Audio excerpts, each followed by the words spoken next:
3 pieces of software you might be running right now were written in a language that still hasn't shipped version 1, a terminal, a database, and until this spring, the runtime underneath Claude code. The language is Zig. Point Zig at WebAssembly, and it produces the smallest, plainest binaries anything mainstream can make.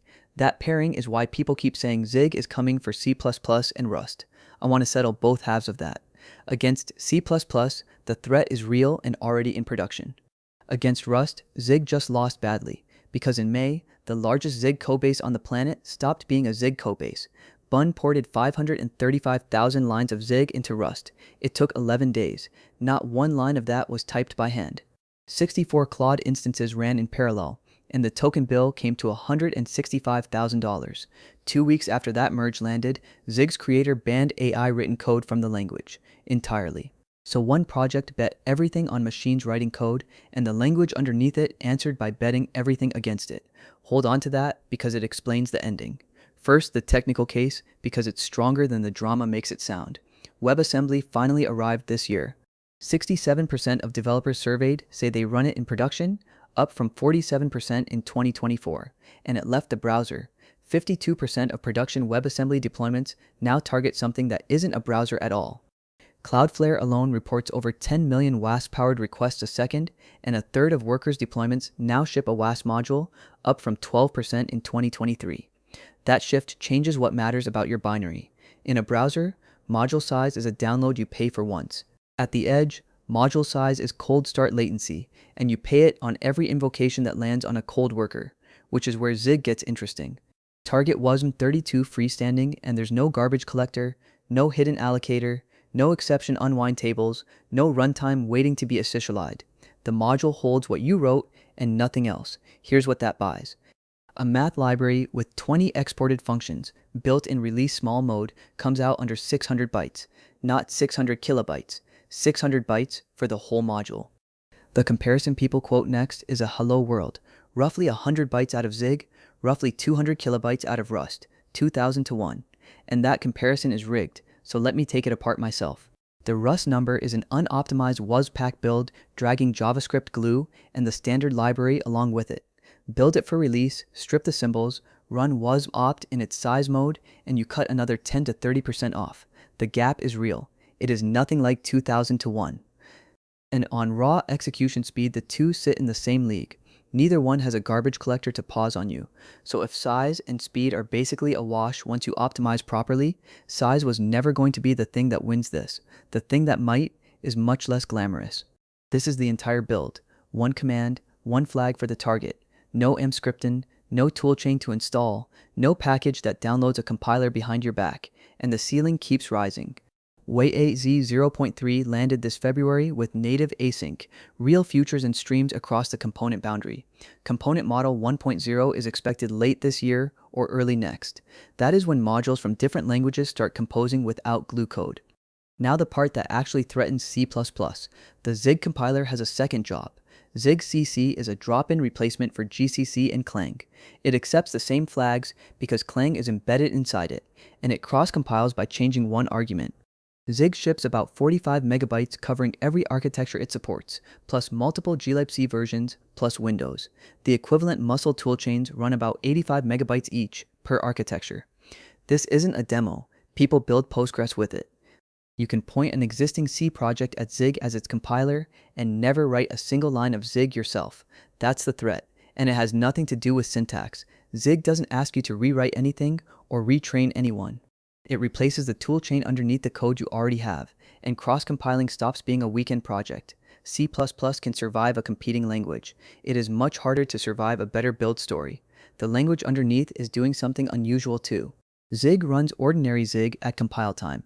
Generics, reflection, and code generation are all just time, with no macro language bolted on. No hidden control flow, no hidden allocations, no operator overloading. Developers notice. In Stack Overflow's most recent survey, Zig came fourth most admired at 64% for a language that isn't finished. Rust took first at 72% for the 10th year running, which brings us to the harder half of the title. Rust sells one thing Zig deliberately refuses to sell: a compiler that will not build code that can corrupt memory. Zig gives you tools to be safe. Rust makes it the default and charges you a borrow checker for it, and that is precisely why Bun left. Jared Sumner was explicit that this was not about speed and was not about ecosystem. His crash list was use after free, double free, and forgetting to free on an error path. In Rust, he pointed out, most of those are compiler errors. The root cause was a seam. Bun runs a JavaScript engine with a garbage collector sitting on top of manually managed memory, and as Sumner put it, that combination is uncommon enough that no language really designs for it. Zig didn't, neither does anything else. What made a rewrite of that size survivable was the test suite. 1.4 million assertions, 60,000 tests, 4,000 test files, and they shipped with 0 of them skipped or deleted. The suite became the specification the port had to satisfy. The method is worth knowing. For every agent writing code, 2 more were pointed at the diff and told to find bugs in it, reviewing the change without seeing the reasoning behind it. Adversarial review, at machine speed. Then the numbers. 2,000 repeated builds on the Zig version climbed to 6.7 gigabytes and kept climbing, a straight line leak. The Rust version settled at 609 megabytes and stayed there. Prisma put both in production and saw it independently. The stable build crossed 900 megabytes by iteration 96. The rewrite peaked around 118 megabytes across 4,000 iterations. Everything else followed. The Linux binary dropped from 88 megabytes to 70, 2 to 5% faster overall. And Claude Code startup went from 517 milliseconds to 464. Before anyone writes the eulogy, read the fine print. That rewrite carries about 13,000 unsafe keywords across 27,000 lines. 4% of the codebase opts straight back out of the guarantee the whole rewrite was performed to obtain. And here's the detail most headlines dropped. Through all of this, Bun's stable channel was still shipping the Zig build. The Rust version went out in Canary, inside Claude Code, and on Prisma's platform. The release most people installed stayed Zig. Andrew Kelley's response was blunt. He called it unreviewed slop, and challenged the premise underneath it, that a test suite, however good, can stand in for a million lines of code that no human read. His sharper point was that this was never really a language argument. He said the split was between 2 projects with diverging value systems. One treats a contribution as mentorship, the other treats it as throughput. He has been consistent about it. Zig moved its repository off GitHub to Codeberg, partly over CI, partly over discomfort with where GitHub was taking AI, and the ban came down to arithmetic, roughly 200 open pull requests and not enough human reviewers to read them. Then he did something I did not expect. He rewrote his own conclusion in a public Git repo, said the resentment in it had been obvious to every reader except himself, and apologized to Zig users for dragging them through it. Meanwhile, look at what didn't move. Ghostty, Mitchell Hashimoto's terminal, from the founder of HashiCorp, is written entirely in Zig on its 1.3 series, native Cocoa on macOS and GTK4 on Linux, with no Electron in sight. And TigerBeetle chose Zig over C and over Rust back in 2020 for a specific reason. It wanted static allocation, NASA's power of 10 rules, no dynamic memory at all after startup. In Rust, that is hard mode. In Zig, it is just how you write. Then last October, TigerBeetle and Sanadia each pledged $250,000 to the Zig Software Foundation. $500,000 total, paid monthly across 2 years into a foundation that runs on roughly $670,000 a year. That is close to doubling the budget. Bun's Zig runtime didn't even die. A fork called Cruller picked it up on Zig 0.16 and stripped it back to the part that serves requests. HTTP, WebSockets, server-side rendering. No bundler, no package manager, no test runner, and all of it rests on a language with no 1.0 date. 0.17 is running late, blocked on build system work, and Kelley refuses to name a year.